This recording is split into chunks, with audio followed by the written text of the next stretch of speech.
read in elementary school. I can't recall if it was second grade, first grade, whatever. But the teacher took us to the library, told us to pick out a book, and I kept searching the stacks. I picked out a book on Battle of the Little Bighorn. I couldn't read it.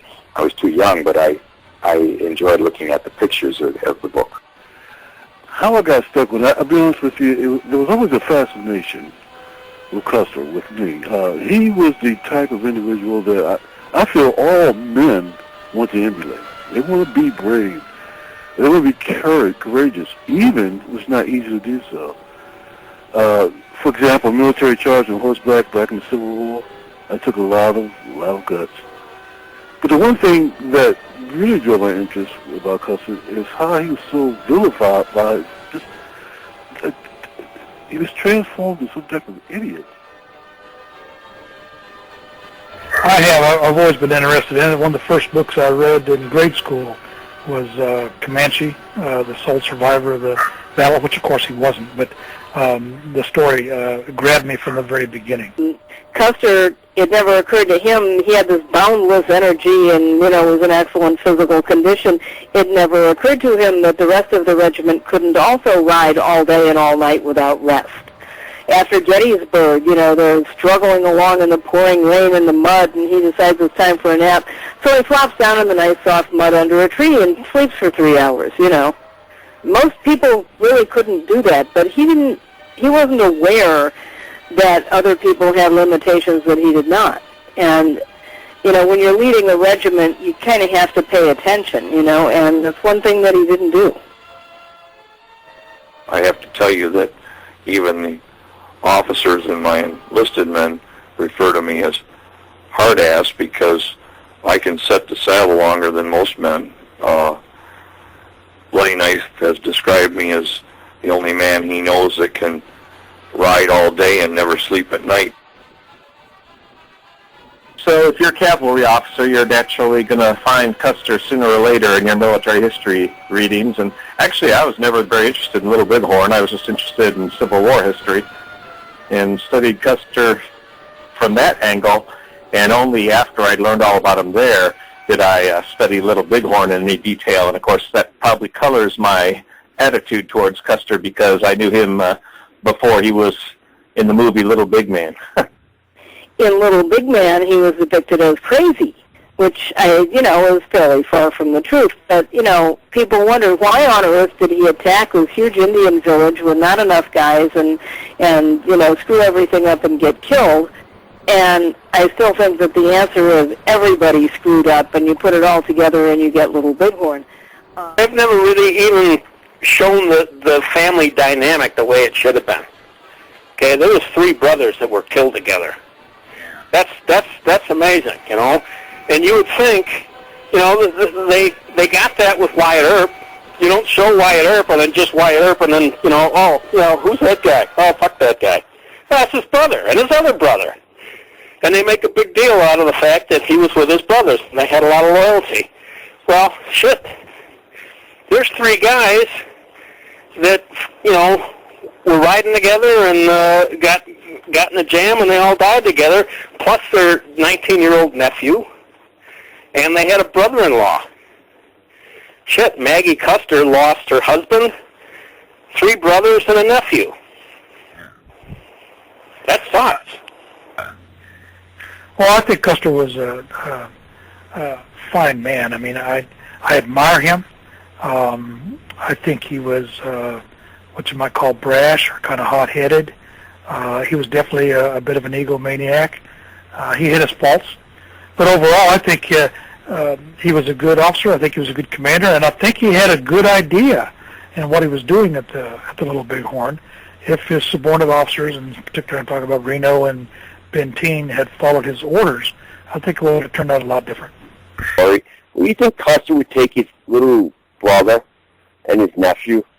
And honestly, do you think Custer would really do that, thinking, oh, I'm going to kill my little, you know what I'm saying? Yeah, you got to think about his family that went there. And Mrs. Custer, his mother, lost 5 relatives. His mom, she lost 3 sons, a nephew, and a son-in-law. I mean, it was a bad day for the Custer family.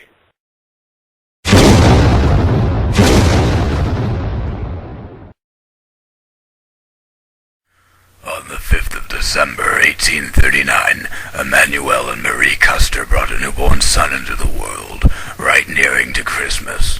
Marie was Emmanuel's second wife, and the family was ever expanding. The young child would have difficulty pronouncing his middle name, and thus he was christened early with the nickname of Audie. Audie for Armstrong, George Armstrong Custer. Well, my brother Nevin, he was 2 years younger than me. Actually, I was the oldest surviving child of my parents' union. My brother James and Samuel died in infancy, and so I was the oldest of that union. My parents both had children from a previous marriage, and my brother Bryce didn't spend a lot of time with the family. He was a lot older, and so my mother, who was frail health and always pregnant, seemed like I was raised by my half-sister Lydia Ann, whom I called Ann. She took care of the children to the most part, had a lot to do with bringing up my other siblings as well. My brother Nevin, he was 2 years younger than Tom, followed 6 years behind me, and then Boston a couple years younger than he, and then my kid sister Margaret was born. I think it was 48, but she was a teenager during the time that I was leading the Michigan Cavalry Brigade. And his father at one time, and then later on his younger brother Boston, he would bring on expeditions and put them on the payroll. So at that time, nepotism was quite popular in the Army. Did you have any intel on Boston Custer? Not a lot. He was so young and he hadn't really done much. He was out there for the summer because he had TB, and which was a very, very common ailment at that time. And, you know, when you consider they heated their homes with wood and coal, the atmosphere in their houses must have been just delightful. I mean, that's why they did spring cleaning every year, was because after a winter of heating the house with that stuff, everything was covered with a layer of dirt. You know, and so when they finally could open the windows, they just, you know, wanted to clean everything. And so he was out there for his health, which is, like, so ironic. I don't even need to go there. But, you know, he was the third wild and crazy Custer brother, and he wanted to, you know, be with Tom and Audie, of course. And one of the things they did on the march, he went off on the prairie to, you know, take care of personal business, and while he was squatting there with his pants down, they rode up whooping and firing their guns just to watch him jump. That's the kind of thing that the Custers did to each other. They were totally into practical jokes. They once put their father on an unbroken horse after telling him it was a gentle saddle horse. You know, they were just, and another time a guest got drunk at a party and passed out, so they quick put together a box that looked like a coffin and had a fake funeral, and the guy woke up in the middle of it.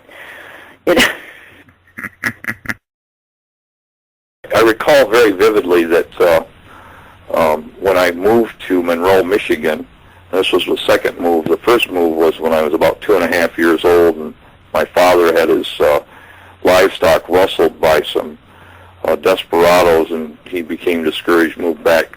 We lived on a farm west of New Rumley where I was born. But when my sister Lydia Ann met a fellow by the name of David Reed, she eventually married him, and when she became pregnant for her first child, she encouraged my parents to allow me to come up to Monroe, Michigan, and live with her to help with the chores around home, and encouraged them with the idea that there was a better educational system in Monroe. So that's how I came to find myself at Stebbins Academy. I would actually walk to school, and her home was on the outskirts of town, and so it was a usual thing that I would have to walk by the prominent Judge Bacon's home. And Elizabeth, or Libby as she was called, would often be out in the yard playing. And we knew of the family, but they attended Presbyterian church. We were Methodist. Judge Bacon was a Republican, and our family was predominantly Democrat, so we had no social contact. but we knew of the family, and she knew of our family, and it was this one particular day when I walked by, and she was swinging on the gate, and she had been goaded by her girlfriend, Laura Noble, to holler, "Hello, you Custer boy," and when I stopped and turned to look towards her, her face turned beet red, and she ran into the house. But it wasn't until November of '62, when I was a captain on General McClellan's staff, that I came home on leave and was invited to Boyd Academy, where she had graduated that past June. There was a soiree that was going on, a Thanksgiving party, if you will, and her escort for that evening was Conway Noble, Laura Noble's brother. Somehow they had become involved in some argument or fight of some sort, and he invited me over to introduce her to me, and that way kind of soothe her feathers. And I remember when I was approached by this beautiful girl, and she was by far the prettiest girl in all of Monroe, and I could hardly talk. My tongue was so tied, and she said, "I see your advancements have been quite rapid." And I said, "I've been very fortunate," and that's about all I said. The rest of the evening I spent just smitten by her and just staring at her as she danced on the dance floor and graced that evening. So all during the next week when I was home on leave, anytime she needed to go downtown, the Millery or the shoe store or wherever, I was always there to escort her, and even started attending the Presbyterian Church. I went and sat in a pew so that I could be in a strategic alignment, so I could watch her every movement. And I think her father became quite concerned because he forbid me to have anything to do with her.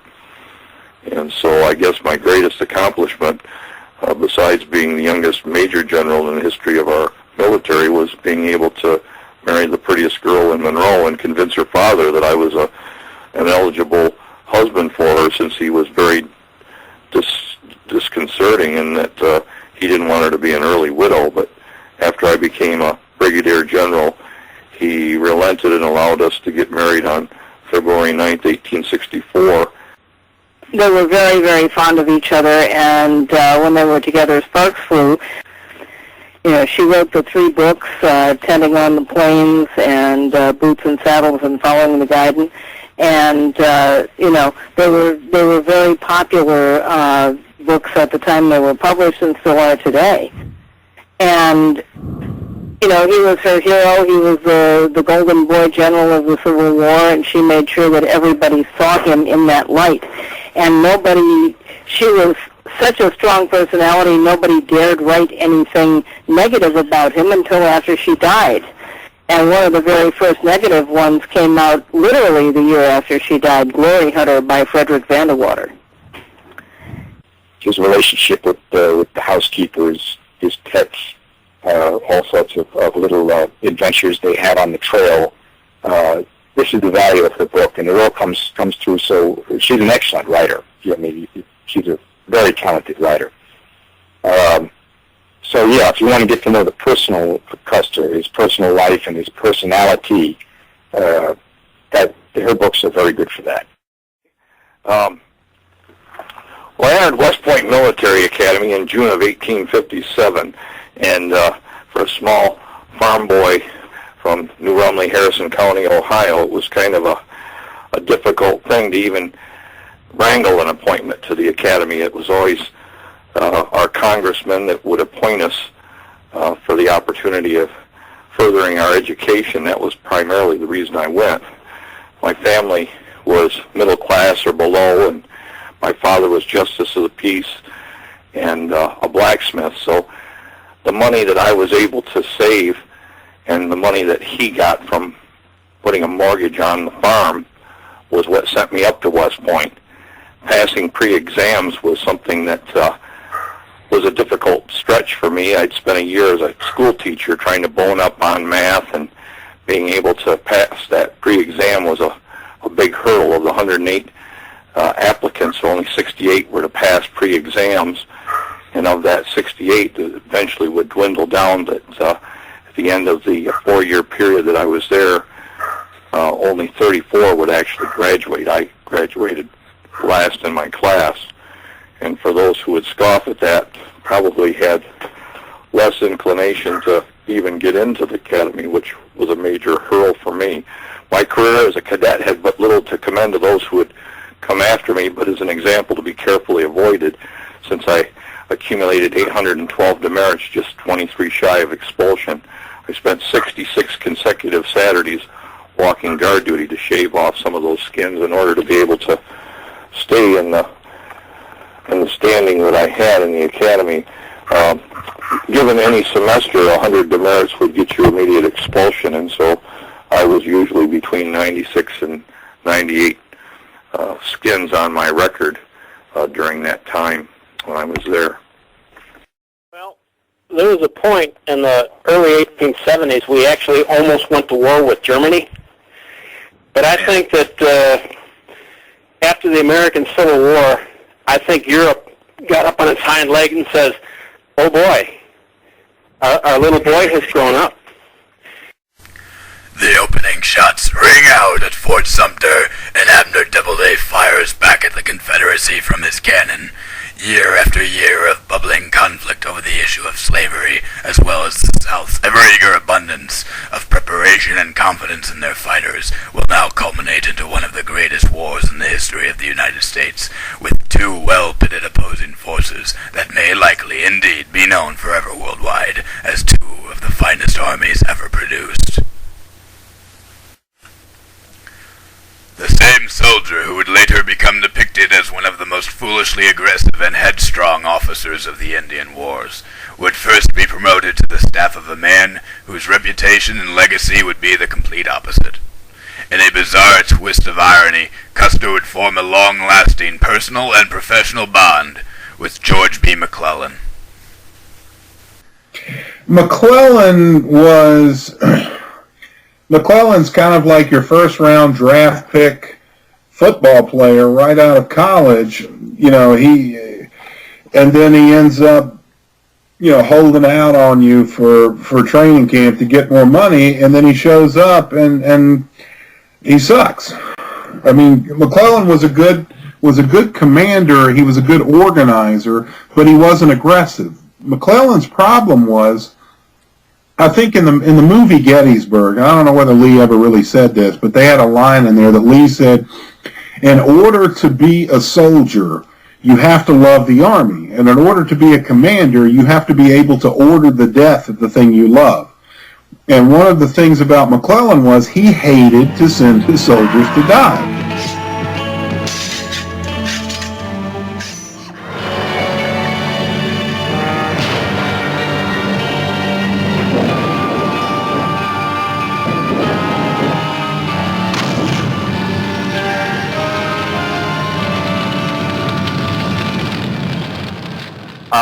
Yeah, I admire McClellan a lot, but I also do agree with Lincoln, too. McClellan was a man who wanted to lead a professional army, didn't really understand leading a citizen army, and he wasn't about to take any citizen army into war. He wanted to get it trained up as well as the small regular army was, and he would have been fine with that. He wasn't about to risk. He didn't think his professionals could fight. He didn't have much cavalry because he didn't think he had time to train any cavalry that would be worth anything. So pretty much, he was a man who would have been comfortable in today's army with a professional force, but was not the right kind of leader for the kind of army that we had to raise for that war. So I think Lincoln did the right thing, trying to find a general who would win a war before the, 5 to 10 years it would take to train up a regular force. But he was a great officer. He was relatively young for his time, a brilliant man, and of course. I really don't like the way he turned out afterwards, went against Lincoln and would have been part of a peace party. Had he won that election, we'd have two nations today and not one United States of America, most likely. So I was very happy the way things turned out. I think Lincoln made the right choice. He had good intuition. He got rid of McClellan. He got rid of Pope. He got rid of Hooker. He got rid of Burnside. So he went through kind of the whole Union High Command until he found Meade, who actually won a battle, and then he got rid of Halleck and put Grant in Halleck's place. And then people always talk about Lee and Grant, but they don't realize that Robert E. Lee, or that General Meade was still the actual commander of the Army of the Potomac, and Grant decided Lee was the most important thing to beat, so he gets the credit, but Meade was actually still the Army commander, so it kind of again obscured Meade, who was a pretty competent general. Oh yeah. His nickname was the goggle-eyed snapping turtle, and he looked like it. And Meade is another general who he was the first commander to ever defeat Robert E. Lee in an open battle. And if you think about, even Grant never was able to defeat Lee in the same way up until he just beat Lee in a war of attrition, which Lee could never win. But Meade was really the only Union commander that ever defeated Lee head-to-head in a battle, but because Meade did not get along with reporters, he didn't like reporters, and he wasn't good at promoting himself, he never really was able to get that kind of sexy prominence that some of the other generals that he served with did. Under McClellan, Custer would lead 4 companies of the 4th Michigan Infantry into a fight across the Chickahominy River, where they captured 50 Confederate soldiers and the first Confederate battle flag of the war, 5 of which being captured by Custer himself, as well as the flag. McClellan rewarded him with a staff position as well as a temporary rank of captain, but he soon reverted back to first lieutenant when McClellan was relieved of command. In this photograph, we see Alfred Pleasanton's headquarters at the Castle Murray. Custer fell into the hands of Pleasanton, who was commanding a cavalry division. Under Pleasanton, Custer rapidly rose in rank, going quite a bit higher than before, and he began wearing extravagant costumes to the battlefield. In this photograph, we see Custer seated next to Pleasanton in the same such outfit of black velvet and gold trim, often topped off with a spectacular red tie for which his soldiers would later adopt into their own uniforms, causing George Crook and others to refer to them, often deridingly, as the Red Tie Boys. Alfred Pleasanton was like a father to me. He was actually very instrumental in my promotion to the rank of Brigadier General. He had promoted Elon Farnsworth, Wesley Merritt, and I.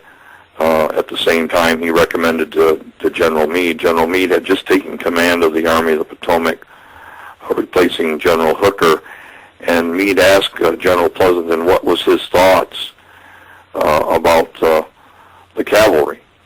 And he infused the idea of young blood being introduced, and we became the boy generals. Pleasanton's best thing was he found all those great young officers and promoted them. That was terrific. And he could shove aside some of the older Army guys to do what he wanted. He was kind of in the middle. He wasn't an old Army guy, but he wasn't one of the newest guys either. He was somewhere in the middle and was independent enough thought. So he pretty much did what he wanted. Now, he himself wasn't the best operational guy, wasn't the best combat leader. He was a pretty good manager. 3 youngsters in their 20s he promoted over dozens of older and less competent soldiers. The boy generals were the youngest in U.S. history. They came distinguished for their reputations as being fierce and brave, as well as technically innovative, some having one, the other, or all of the above categories, depending on which man. Custer would be praised for both tactics and combat, but with many close calls and sometimes great casualties.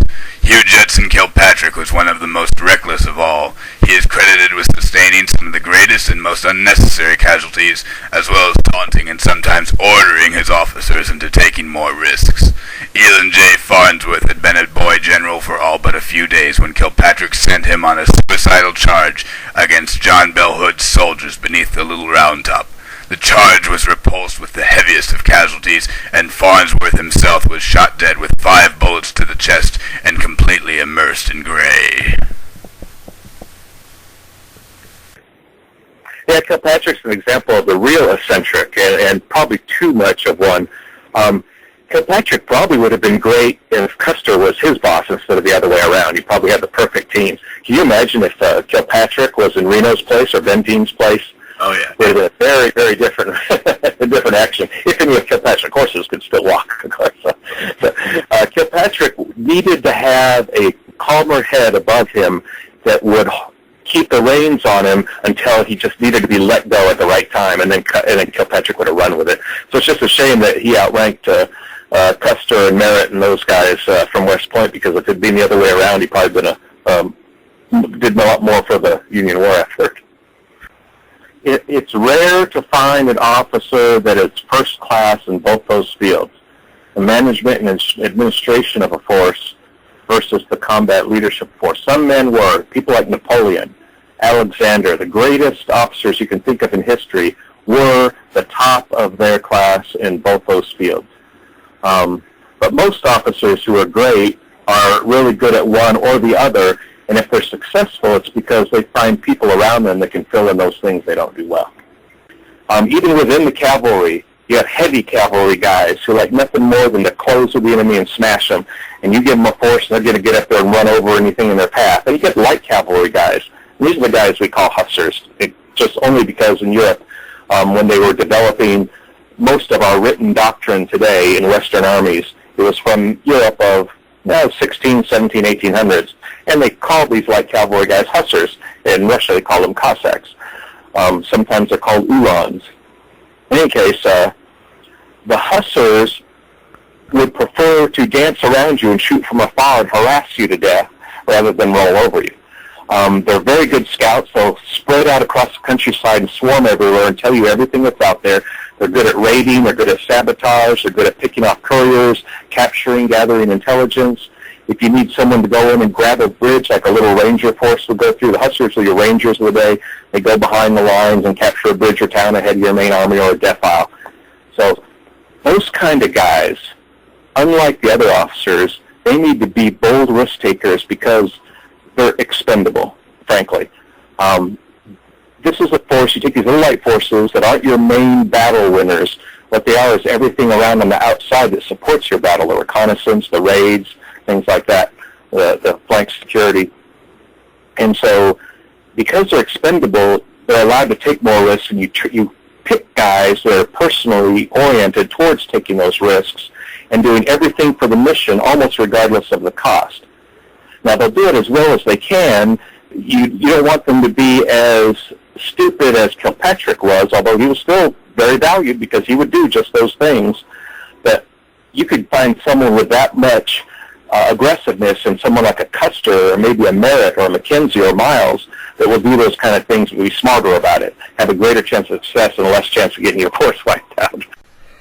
Custer probably, on the northern side for sure, was the best cavalry commander. I mean, Sheridan too, of course, but Custer finishes last in his class at West Point, so he's not exactly a good student. He contracts VD when he's at West Point from a prostitute. So he's a young, kind of cocky, arrogant, your typical most likely to be a loser scenario. Yet he was born to be a soldier. And when Custer got into fighting during the Civil War, he was an incredible cavalry commander. People don't realize what Custer did during the Battle of Gettysburg, or what's now called the East Cavalry Field, was essentially on the third day of the battle during Pickett's charge, Stuart sent a cavalry attack around the rear of the Union Army, and Custer opposed him so stiffly that he stopped Stuart's advance. And if it hadn't have been for that, you could argue that perhaps Lee's army could have come around and wrecked the rear of the Union Army, and the battle could have turned out differently. So Custer was an amazing cavalry commander, but then after the war was over, he lost his rank. He was a brevet major general. They dropped him back to a lieutenant colonel, and They dropped him all the way to captain, actually, at first. Oh, was it all the way to captain? Yeah. Yeah, and Custer, all he's remembered for really is Little Bighorn, which I've been to Little Bighorn once, and it really is a beautiful, if you can say a battlefield's a beautiful place, it's a beautiful battlefield, but it's a shame that that's all he's remembered for, because Custer was a pistol. Even at the surrender at Appomattox, Custer tried his damnedest to get Lee to surrender to him personally. It just didn't work out that way for him. Longstreet kind of put a foot in his ass. I would say that Sheridan got the lion's share of the glory, and Custer was just young and impetuous, and I think he was looked at as a great commander by the people that served with him, but he didn't attain because of, I would say probably a lot because of his dandy, or one of his nicknames was Audie or Cinnamon. So, the guy, he was looked at, like Jeb Stuart a little bit in the prissy kind of way. So I just don't think he got the same kind of respect as Sheridan, who was more of just a hard ass. I admired Philip Sheridan very much. General Sheridan, sometimes my wife refers to him as Uncle Phil. He and I came up with the same kind of upbringing. Our backgrounds were very similar. The fact that we had both attended West Point, we had that in our commonalities, if you will. But General Sheridan saw early on my prowess in battle and made every attempt to put the Michigan Cavalry Brigade and then the 3rd Cavalry Division in the vanguard of the Army of the Potomac.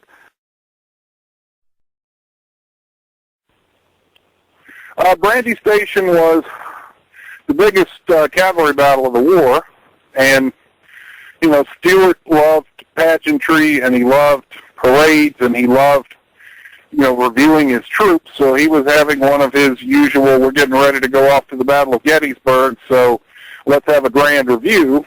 And the Union troops thought, what a great time to attack. So they attacked Stuart. It was the first time the Union cavalry had ever held their own against the Confederate cavalry. They performed very well, even though they didn't win. What it did was it embarrassed Stuart and got his dander up, and I think it made Stuart a little bit more rash on the Gettysburg campaign and could have contributed significantly to the South losing that battle. George Armstrong Custer ascended to the charge of the 3rd Division following his performance at the Battle of the Wilderness. At the Battle of Yellow Tavern, a soldier from Custer's 5th Michigan mortally wounded Jeb Stuart. Yeah, Yellow Tavern was really kind of, in the grand scheme of things, the end of any major Confederate cavalry action on the Eastern Theater. I mean, obviously there was fights and skirmishes after that, but Yellow Tavern really was kind of the Waterloo for the Confederate cavalry. It was Sheridan versus Stuart. Sheridan was trying to sneak into Richmond. Stuart got in front of him, and unfortunately for Stuart, he got shot in the stomach by a Union soldier who would end up himself being killed 2 weeks later at Hall's shop. And Stuart was mortally wounded. He was taken to, I think, the house of his brother-in-law on Clay Street in Richmond, where he died before his wife was able to get there to be with him.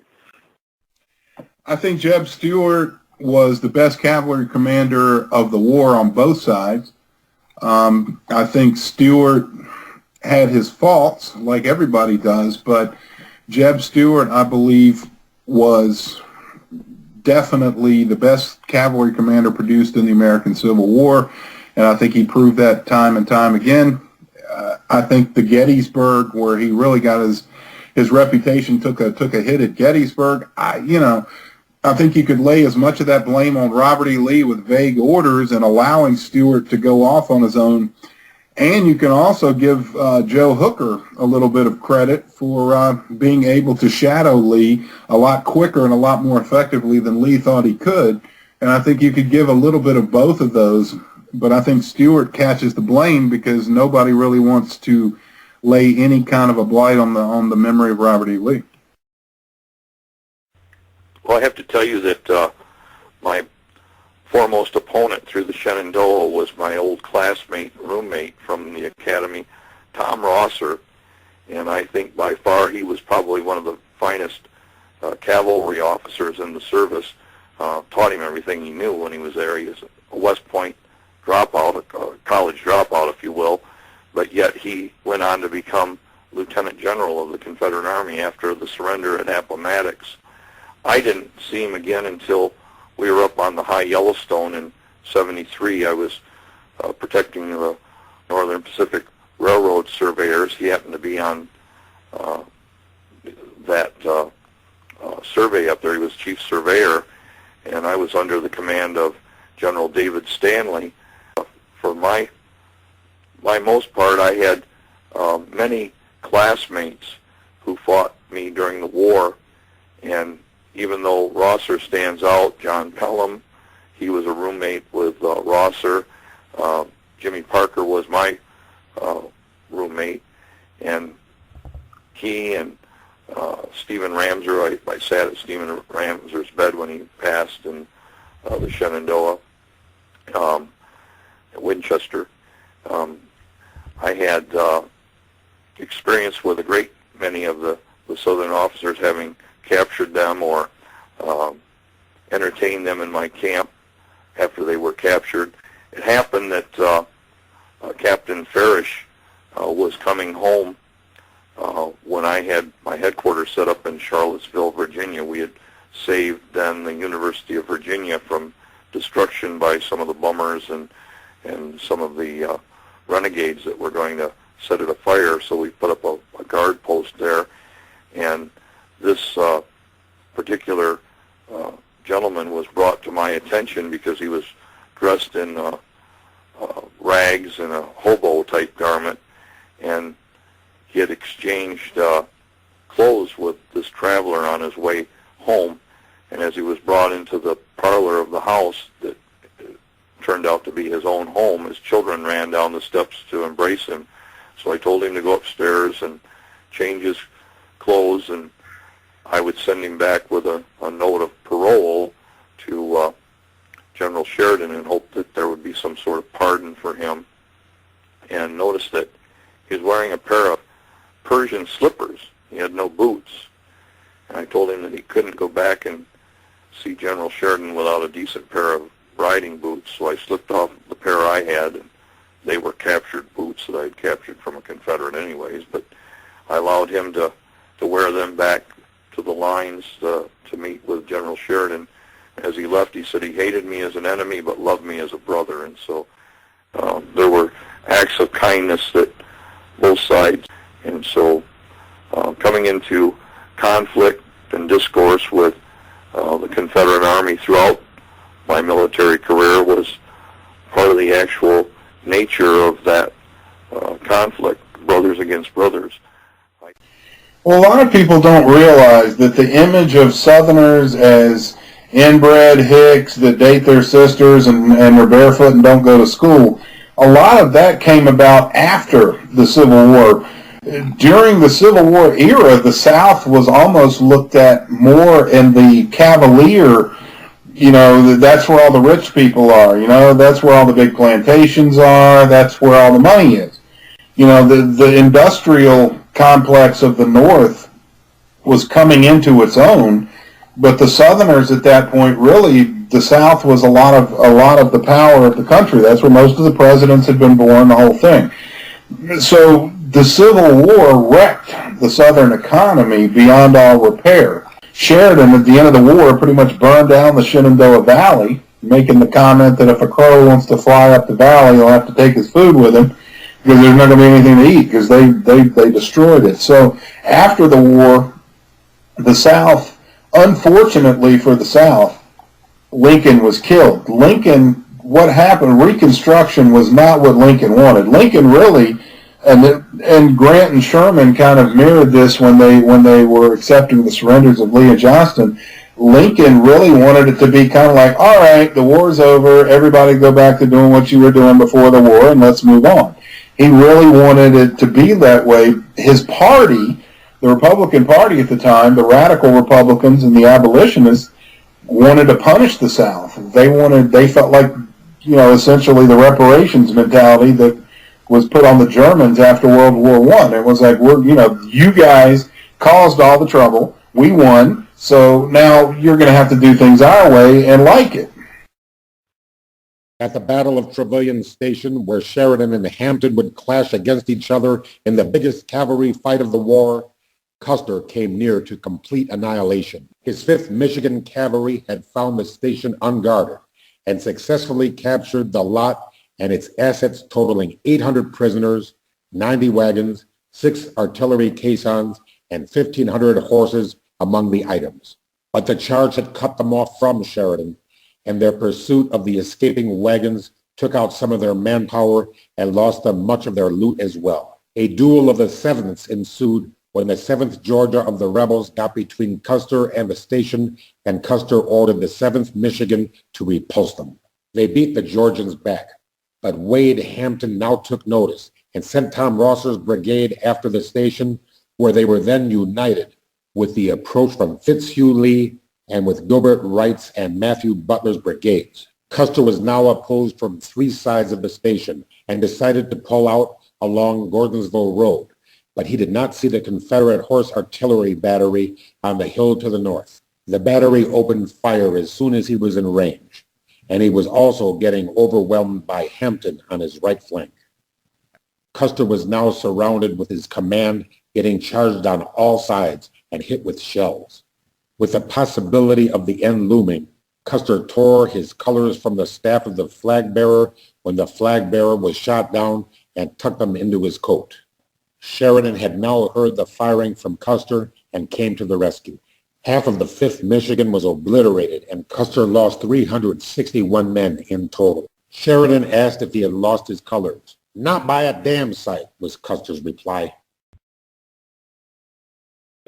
Yeah, Cedar Creek really was kind of the end of the Confederate presence in the Shenandoah Valley. I mean, the Confederates, it was kind of like the Battle of Shiloh. They did really good at first, and Sheridan had ridden to Washington and wasn't even with his army when they were first attacked, but he, hauled ass back and was able to rally his troops who were being beaten rather badly, and then were able to turn them around, and they won what was a huge victory and kind of really scattered Early's army.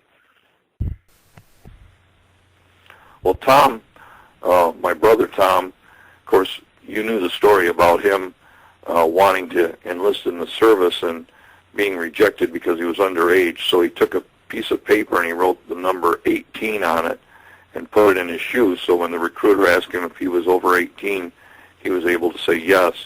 And he joined the 22nd Ohio Infantry. He spent a great deal of time in the Western Theater. In fact, at one point he was a bodyguard for Ulysses Grant. But by October of 1864, when I had taken command of the 3rd Cavalry Division, I was able to get him transferred to my staff.